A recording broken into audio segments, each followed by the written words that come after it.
right, so there's an A major chord progression. An A major chord is being played, but yet I'm soloing minor pentatonic over the top. And it sounds pretty good, okay?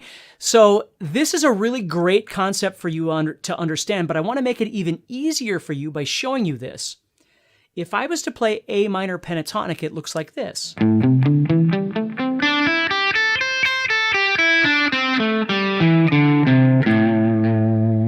If I was to play A major pentatonic, which you have already learned, you play that by going down 1, 2, 3 frets and playing the exact same shape.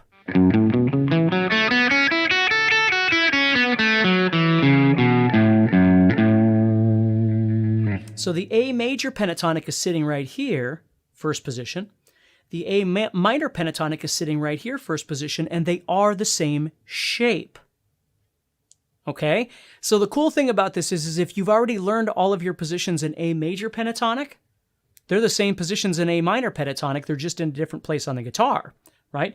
Because in A minor pentatonic, your first position would be here on 5 and 8, which means your second position is going to be on 8 and 10. Your third position is going to be on 10 and 12. Your fourth position is going to be 12 and 15. Fifth position is going to be 15 and 17. But they connect together the exact same way. Now, the question is, well, why does that work? I mean, there's all kinds of questions when you get to this point, but how does that work? Well, if you think about it, in your music theory, you learned that A minor and C major are the same thing. C major has no sharps and flats. A minor has no sharps and flats.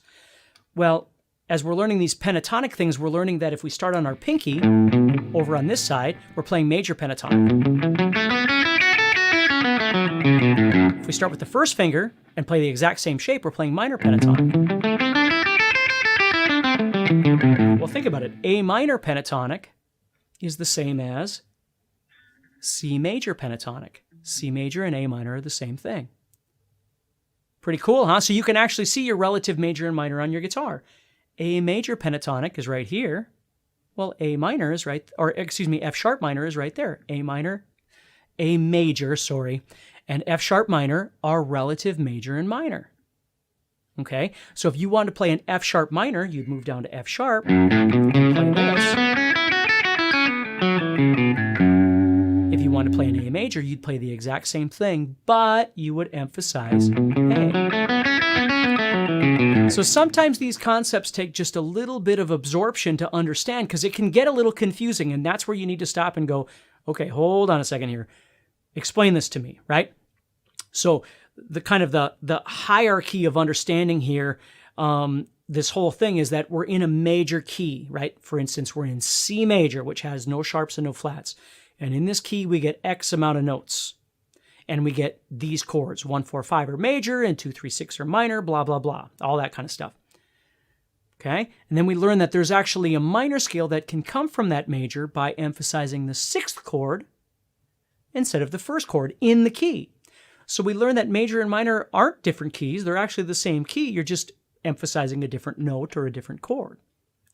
Well, then we take that and we apply it to the fretboard by going, okay, let's learn pentatonic by removing 2 of those 7 notes so it becomes a bit more generic, a bit more useful in the real world when we're not exactly sure of everything that we're doing. This palette, this scale, this pentatonic is a very functional, real scale that we can play. We've got a major pentatonic, we've got a minor pentatonic. But if we come all the way back to the theory that you might know, A minor pentatonic and C major pentatonic are the same scale. Therefore, they're going to play the same notes. A major pentatonic and F sharp minor pentatonic are the same scale, so they're going to play the same notes. But the cool thing above and beyond that is you can actually see how they look the same on your fretboard.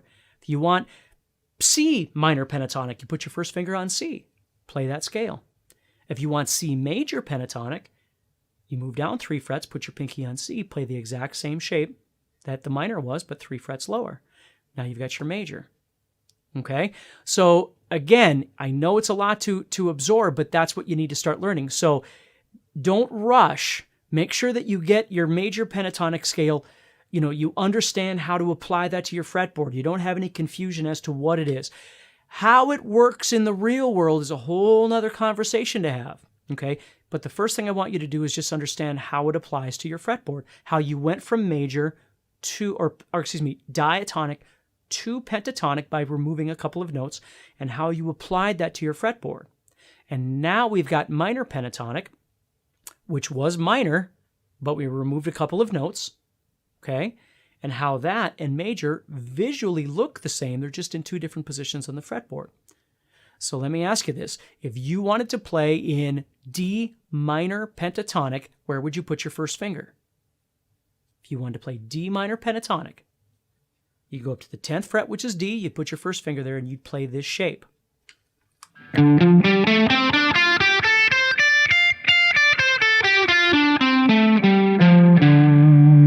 then your second position and third position and so on would connect from there.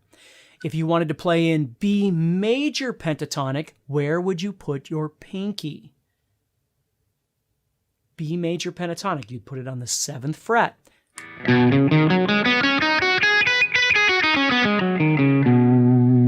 Now why?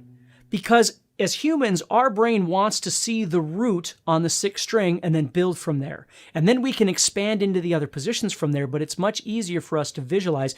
If somebody says B banana, we want to see the 7th fret of the 6th string. If somebody says F, we want to see the 1st fret. It makes sense for our brain. Instead of going to the 2nd string and then trying to build something off the 2nd string, well, we want to see an entire palette across all 6 strings. We want to see a position, a shape across all 6 strings. So we use that 6th string as a place, as a guide for us to start from. Okay? Just like we talked about before, C major, do, re, mi, fa, sol, la, ti, do, exists all over the fretboard. But the eyes, the brain tends to gravitate to starting on the 8th fret of the 6th string in some capacity, whether it's here, or here, or here. Okay? But our brain tends to want to gravitate to that because we can see the C on the 6th string. It's a nice place to start from. You see? That doesn't mean you can't play in other places. You can go wherever you want as long as you understand how the positions connect together. So that's the big picture here, is that when you want A major pentatonic, it's everywhere. But a nice place to start from is this position right here with your pinky. If you wanted A minor, it's the same shape, but you start with your first finger on the 5th fret and play it here. Then all the positions connect from there. So if that's confusing, this is a great place to just take a pause, ask some questions, get some answers. Take a step back. If you're moving too fast through all of this stuff, you're gonna go, oh my gosh, what's happening here? Okay, so we've got lots of different scales that we're talking about, and how we visualize them, how they're related to each other, and how we see them on the fretboard, how they connect together, the positions connect together. It's a lot of stuff, and if you're moving too quick through all of them, it can kind of blur